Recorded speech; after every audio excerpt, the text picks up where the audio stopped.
বৰনগৰ মহাবিদ্যালয়ৰ অৱসৰপ্ৰাপ্ত অধ্যক্ষ ডক্টৰ বীৰেন কুমাৰ চক্ৰৱৰ্তীক উষ্ম সম্ভাষণ নলবাৰী শ্বহীদ ভৱন বাকৰিত অনুষ্ঠিত কৰা হয় উষ্ম সম্ভাষণৰ বিশেষ অনুষ্ঠান উপস্থিত থাকিল নলবাৰী সমাজ জীৱনৰ লগত জড়িত বিশিষ্ট ব্যক্তিসকল 34 বছৰীয়া শিক্ষাদানৰ গৌৰৱময় পৰিক্ৰমাত বৰনগৰ মহাবিদ্যালয়ৰ অৱসৰপ্ৰাপ্ত অধ্যক্ষ ডক্টৰ বীৰেন কুমাৰ চক্ৰৱৰ্তীক উষ্ম সম্ভাষণ জনোৱাৰ উদ্দেশ্যে নলবাৰী শ্বহীদ ভৱন বাকৰিত অনুষ্ঠিত কৰা হয় উষ্ম সম্ভাষণৰ বিশেষ অনুষ্ঠান বৃহস্পতিবাৰে প্ৰাক্তন ছাত্ৰ-ছাত্ৰীৰ বিশেষ পদক্ষেপ আৰু নলবাৰী আছুৰ তত্ত্বাৱধানত অনুষ্ঠিত উক্ত উষ্ম সম্ভাষণ অনুষ্ঠানত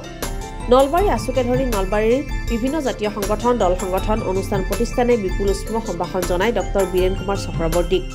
ইপিনে আজিৰে বিশেষ উষ্ম সম্ভাষণ অনুষ্ঠানত উপস্থিত থাকে নলবাৰী মহাবিদ্যালয়ৰ অধ্যক্ষ কমল নাৰায়ণ পাটোৱাৰী বৰনগৰ মহাবিদ্যালয়ৰ বৰ্তমানৰ ভাৰপ্ৰাপ্ত অধ্যক্ষ জগদীশ শৰ্মা শিক্ষাবিদ অৱনী কুমাৰ ভাগৱতী আছুৰ উপসভাপতি ভৱজিৎ বেজবৰুৱা আছুৰ সাংগঠনিক সম্পাদক ৰিয়াজউদ্দিন আহমেদৰ লগতে নলবাৰী সমাজ জীৱনৰ লগত জড়িত বিশিষ্ট ব্যক্তিসকল হয় মই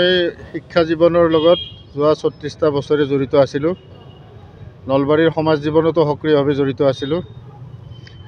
নলবাৰী কলেজৰ পৰা মই 2012 চনত সৰভোগৰ বৰনগৰ মহাবিদ্যালয়ৰ অধ্যক্ষ হিচাপে গৈছিলোঁ আৰু যোৱা 31/12/2023 ইংৰাজী তাৰিখত মোৰ কৰ্মজীৱনৰ সামৰণি পৰিছে নলবাৰীত থকা সময়ছোৱাত মই যিসকল শুভাকাংক্ষীৰ লগত যিসকল প্ৰাক্তন ছাত্ৰ-ছাত্ৰীৰ লগত বা ছাত্ৰ সন্থাৰ বৰ্তমান আৰু প্ৰাক্তন বিষয়ববীয়াসকলৰ লগত বিভিন্ন দল সংগঠনৰ লগত মোৰ যি সম্পৰ্ক আছিল সেই সম্পৰ্কৰ আধাৰতেই সম্ভৱতঃ আজি গোটেই সকলোবিলাকে মিলি প্ৰাক্তন ছাত্ৰ-ছাত্ৰীসকলৰ উদ্যোগত ছাত্ৰ সন্থাৰ বৰ্তমান আৰু প্ৰাক্তন কৰ্মীসকলৰ উদ্যোগত এক অভূতপূৰ্ব অনুষ্ঠানৰ আয়োজন কৰি মোক সামাজিক জীৱনত নলবাৰীৰ সমাজ জীৱনত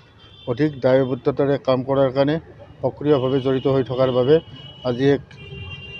দায়বদ্ধতা আৰোপ কৰিলে আৰু এই ৰাইজৰ যি আশীৰ্বাদ বিভিন্ন দল সংগঠনৰ প্ৰতিনিধিসকলৰ যি আশীৰ্বাদ যি শুভেচ্ছা তাকেই সৰগত কৰি আহি থকা দিনবিলাকত মই নলবাৰীৰ সমাজ জীৱনত সক্ৰিয়তাৰে লাগি থকাৰ কাৰণে সংকল্পবদ্ধ হোৱাৰ কাৰণে মোক আজি উৎসাহ যোগাইছে অতি সুশৃংখলাবদ্ধভাৱে অনুষ্ঠিত হোৱা ডক্টৰ বীৰেন কুমাৰ চক্ৰৱৰ্তীৰ উষ্ম সম্ভাষণ অনুষ্ঠানৰ সাক্ষী হয় উপস্থিত প্ৰতিগৰাকী লোক ভৱেশ কুমাৰ দাসৰ ৰিপৰ্ট DA 365